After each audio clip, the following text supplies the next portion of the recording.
Alors, nous voici pour notre première rencontre vidéo. Alors, vous savez tous, mes chers amis, qu'il va y avoir des élections bientôt à Montréal, c'est-à-dire le 7 novembre, dans quelques jours. Et j'ai voulu vous faire un petit topo, un petit vidéo pour vous donner une idée de ce que le Parti Action Montréal prépare pour tout le monde. Mais évidemment, je vais me concentrer un peu plus tout à l'heure sur l'arrondissement de Villeray, Saint-Michel, Parc Extension. Mais avant, je vais quand même vous parler du parti, puis vous dire quelles sont à peu près nos orientations. Il ne s'agit pas de promesses ici, là. Il s'agit d'orientation, il s'agit d'un fonds général à partir duquel tous les candidats d'Action Montréal se sont entendus. OK? Alors, je vais vous les lire, ça va être plus facile comme ça. Alors, c'est un aperçu, ici, j'ai ça sur un petit papier, un aperçu à conserver précieusement, que vous pouvez trouver d'ailleurs sur ma page Facebook. Alors, Action Montréal, le Parti des Montréalais et Montréalaises, les 103 conseillers et maires d'arrondissement seront ramenés à une taille plus convenable selon les besoins de chaque quartier. Alors, notre directeur ou notre porte-parole, M. Thibodeau, considère qu'il y a trop de conseillers ici à Montréal.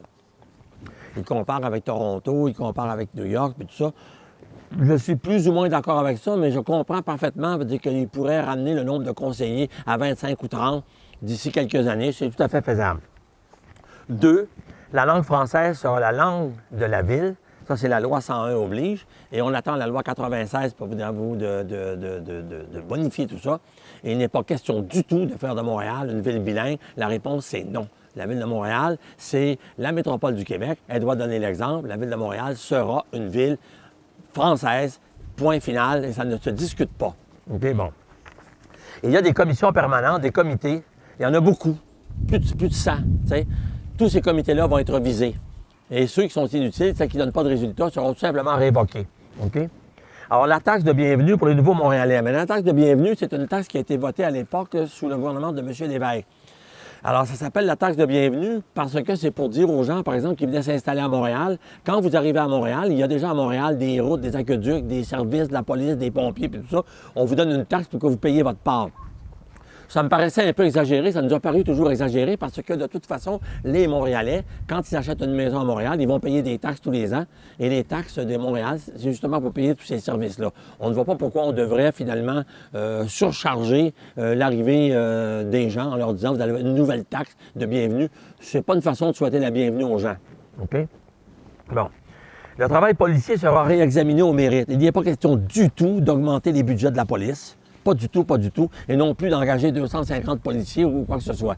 Les policiers ont un travail à faire et vont faire leur travail avec les budgets qu'ils ont. OK? Ils auront peut-être des ajustements qui seront faits, mais certainement pas des ajustements de l'ordre de 25 ou 30 millions par année comme il aurait été promis. Ça, c'est pas possible. On ne fera pas ça. La collecte des ordures, le recyclage des consignes seront mis à jour dans l'optique de réduire l'enfouissement.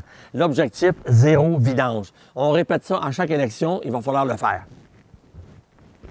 L'Office municipal d'habitation de Montréal verra à se contrer la crise des loyers ainsi qu'une gestion des baux. La réfection des immeubles placardés sera accélérée. Le logement social, l'itinérance sont des priorités. Okay? La Ville harmonisera les rapports piétons, cyclistes, autos, camions. Les règles seront énoncées par une signalisation ciblée. Le stationnement sera revisé. Les incitatifs aideront les automobilistes et on va réduire le nombre d'amendes. La gestion des chantiers sera repensée afin de libérer les rues le jour et procéder à certains travaux la nuit, comme cela se fait pour l'enlèvement de la neige et en respectant la quiétude des citoyens. Bien entendu, tous les travaux qui peuvent être faits la nuit sans bruit seront reportés la nuit, de façon à pouvoir libérer les rues dans la journée, même en réduisant, si vous voulez, la signalisation, de façon à augmenter la fluidité de la circulation. La gestion des... Voilà. Alors, une campagne de civisme permanente sera implantée afin d'améliorer les rapports entre les citoyens et la ville. Ça, c'est une question de propreté et de civisme. Cette campagne-là sera permanente. Ce n'est pas une campagne qui va apparaître une fois de temps en temps, je ne sais pas, au gré des événements. Non, non, ça va être permanent. Il faut toujours encourager les gens à respecter leur ville, à ramasser leurs vidanges, à nettoyer leurs trottoirs, à déblayer leurs rues, puis à trier leurs vidanges. Les investissements dans la réfection des aqueducs, des égouts seront augmentés. Les pertes en eau potable sont intolérables. Une usine de décontamination des eaux usées sera implantée rapidement. OK? Ça, c'est un gros projet qui va aller avec Québec, qui va aller avec Ottawa. Ça veut dire qu'il faut non seulement nettoyer nos eaux, mais en plus de ça, s'assurer qu'il n'y a pas dedans de médicaments puis de produits qui contaminent les eaux puis qui sont rejetés avec toutes sortes de cochonneries. Ça, cette usine-là, elle est due depuis longtemps, on va la faire. Le REM dans l'est de la ville ne se fera pas sans une consultation civique quant à son tracé et son intégration au paysage. Tout le monde connaît le dossier du REM. On a parlé de faire une espèce de train aérien qui traverserait la rue Dorchester ou en faisant la rue, le boulevard René-Lévesque ou la rue Notre-Dame. C'est non. Il va falloir repenser tout ça. OK? Le marché Bon Secours, qu'on voulait remettre sous forme de marché Bon Secours de légumes, OK, sera un lieu dédié à des événements artistiques. Retour à l'ancien temps, c'est non. Le marché Bon Secours, c'est un volet culturel. OK? Pour combattre les gangs de rue, ça prend du sport, des loisirs, de l'encadrement communautaire dès le plus jeune âge pour les filles et les garçons. Action Montréal abaissera les tarifs des transports en commun pour les enfants, les étudiants et les aînés, et il y aura plus de transports adaptés. Dans Villeray-Saint-Michel, je ferai l'impossible afin d'y faire construire le plus de logements sociaux possible et en permanence.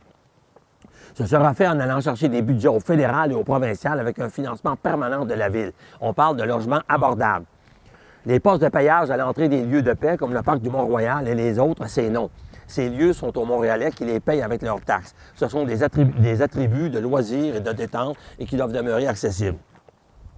Nous allons contraindre l'ouverture des passages à niveau ferroviaire afin d'accommoder piétons et cyclistes et désenclaver les quartiers. On y mettra des brigadiers scolaires s'il le faut. Okay? Il faut revoir au mérite les organismes communautaires et veiller à leur efficacité. Le citoyen en aura pour son argent. C'est fini les sinécures. Okay? Montréal n'est pas une ville sanctuaire et n'est pas non plus une ville qui a des comptes à rendre à des réclamations autochtones, opportunes et improvisées. Montréal appartient aux Montréalais, point final. La marina de la Chine demeurera une marina mise à jour. Ceci est un aperçu du programme d'Action Montréal et vous pourrez vous reporter à tout ce qui a été dit sur les réseaux sociaux pour voir le reste. Maintenant, je vais vous parler un peu plus de notre quartier à nous. OK? Alors, dans Villeray-Saint-Michel, il faut quand même comprendre que le budget de l'arrondissement de Villeray-Saint-Michel, c'est 62 millions de dollars, plus des investissements sur 3 ans et 10 ans. Mais il faut comprendre que, en général, la ville-centre délègue aux arrondissements un certain montant d'argent pour s'occuper des projets et des nécessités qui sont déjà là.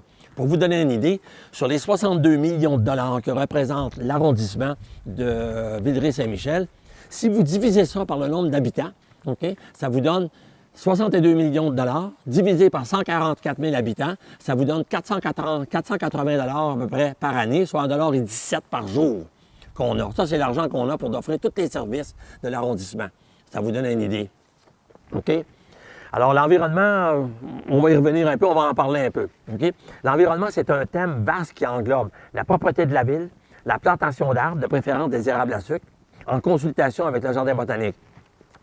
Pour des espèces efficaces en matière de captage de CO2, ça veut dire qu'il faut trouver des espèces qui sont vraiment efficaces et qui sont évidemment vivaces. On ne parle pas de refaire ça à chaque année. OK? Alors, il faut que ces arbres-là et ces arbrisseaux-là résistent aux parasites et aux insectes. OK? Alors, ça prend des haies, des bosquets, du gazon, des plantes vivaces et de l'agriculture urbaine. Il va falloir aussi réglementer l'élevage d'animaux de ferme en ville. On est pour, mais il faut que ça soit fait dans l'ordre. OK? Les cours d'école doivent être vertes, les jardins communautaires et privés, les toits à verdir, les îlots de chaleur à combattre. Il faut verdir à profusion les façades avec du lierre et d'autres grimpants. La sécurité devra s'axer sur la lutte aux gangs, les fusillades, l'éclairage des rues la nuit, augmenter les patrouilles de nuit, former les policiers aux problématiques ethniques, multiplier les interventions sportives et artistiques de proximité, établir à Montréal une surveillance des sites Internet abusifs, faire la chasse aux dérives haineuses, ne pas augmenter les budgets de police, y faire le ménage et la chasse au gaspillage. La question des caméras de corps est à étudier. Il reste beaucoup à faire dans ce domaine pointu. La sécurité doit aussi toucher les modes de déplacement, c'est-à-dire prioriser les piétons, augmenter le temps de passage aux intersections, sécuriser les pistes cyclables et les mailler avec les autres arrondissements. On comprend que si ici, dans l'arrondissement, on fait des pistes cyclables, il faut être capable de les mailler avec les autres arrondissements. Il n'est pas question que nos pistes cyclables s'arrêtent à l'arrondissement. Il faut que ça traverse toute la ville. OK? Bon, les pistes cyclables doivent circuler le long des trottoirs plutôt que dans le centre de la rue. Il faut proposer, peut-être, une immatriculation personnalisée des bicyclettes, à être confiée aux commerces et aux réparateurs. Ne pas en faire une réglementation, mais un atout de sécurité contre les vols, par exemple. Rendre les bicyclettes plus visibles et sonores. Éclairage de nuit obligatoire afin d'éviter les accrochages. Faire en permanence des campagnes de sensibilisation à la prudence, de la courtoisie, le partage des rues et des trottoirs. Tenir des trottoirs dégagés et sécuritaires en hiver en installant des boîtes d'abrasifs publics et accessibles aux citoyens. Réduire la vitesse dans nos rues, je serais pour le port du casque obligatoire pour les cyclistes. Ouais. Il faut faire le ménage dans les agences communautaires et sociales et s'assurer qu'ils remplissent des mandats utiles. Rendre accessibles aux citoyens les services culturels les jours fériés, les arénas, les bibliothèques, les centres sportifs, les parcs, les terrains de jeu. Ne pas se préoccuper de délire comme un stade de baseball. Améliorer le mobilier urbain, insister auprès des promoteurs pour qu'ils respectent le 1 % de l'inclusion artistique dans leurs projets. Le logement social est un problème national. La Ville doit travailler avec les 2 paliers de gouvernement, fédéral et québécois. Elle peut s'occuper sur son territoire de la question des baux à conserver afin d'éviter les abus envers les locataires. Proposer aux propriétaires de partager leurs responsabilités et obligations avec la Ville afin d'éviter la surchauffe des loyers. Dénoncer les abus et agir contre les abuseurs. Sévir contre les locataires abusifs ainsi que les propriétaires cupides et négligents. Surveiller la sécurité des logements et s'assurer qu'ils sont exempts de vermine. Alors, entreprendre un vaste chantier permanent de construction de loyers modiques. Pas de faire des promesses inconsidérées, mais plutôt de rénover ce qui peut l'être, de réhabiliter les édifices placardés, de s'assurer que les promoteurs offrent au moins 25 % de logements sociaux abordables et adapter une fiscalité intelligente susceptible d'encourager les développements progressifs. Le progrès, quoi. Les chantiers qui peuvent être réalisés et rendus plus sécuritaires pour les travailleurs, les piétons ainsi que les autos et les cyclistes seront reportés la nuit, lorsqu'il n'y a pas de circulation, en autant que ces travaux soient discrets et respectent la sécurité des citoyens la nuit. Rétablir le jour la circulation en évitant de surcharger la signalisation avec des cônes oranges. Rendre tous les services de la Ville en français afin d'éviter les coûteux frais inutiles de traduction de tout. Prévoir d'autres langues uniquement dans les cas d'urgence. Réduire les répondeurs automatiques et les choix multiples qui indisposent les usagers. Rappeler à l'ordre les fauteurs de troubles qui incitent à la hargne, au racisme, aux dénonciations abusives. Montréal est une ville francophone, comme tout le Québec, et ça ne se discute pas. Les niaiseries de territoires non cédés seront ignorées. À tout le moins, on évitera de répondre à ces provocations de temps révolus. La Ville de Montréal n'est pas un sanctuaire ouvert à l'immigration clandestine, illégale et abusive. Les demandeurs d'asile seront traités comme tels avec respect, mais devront passer par la filière normale de l'immigration, un dossier conjoint de la Ville de Québec et d'Ottawa. La Ville, ici ce sera l'arrondissement, veillera à ne pas abuser de son pouvoir de taxation et ménagera les citoyens, tant propriétaires que locataires. Idem pour les commerces et les entreprises. Cependant, chacun devra faire sa part. Un immense effort doit être fait afin de rendre super efficace la collecte des résidus recyclables et envisager des consignations multiples afin de réduire la charge écrasante des enfouissements hors de Montréal. Les vidanges, quand c'est bien trié, c'est de l'or pour les entreprises qui ont besoin de cette matière secondaire. Et une source de revenus additionnelle pour la Ville. Il faut des dépôts de recyclage et des consignations dans chaque arrondissement. On s'occupe de nos déchets et de nos détritus au lieu de s'en décharger sur les autres. Les plus jeunes, nos enfants de tous âges, doivent être et peuvent être mis à contribution.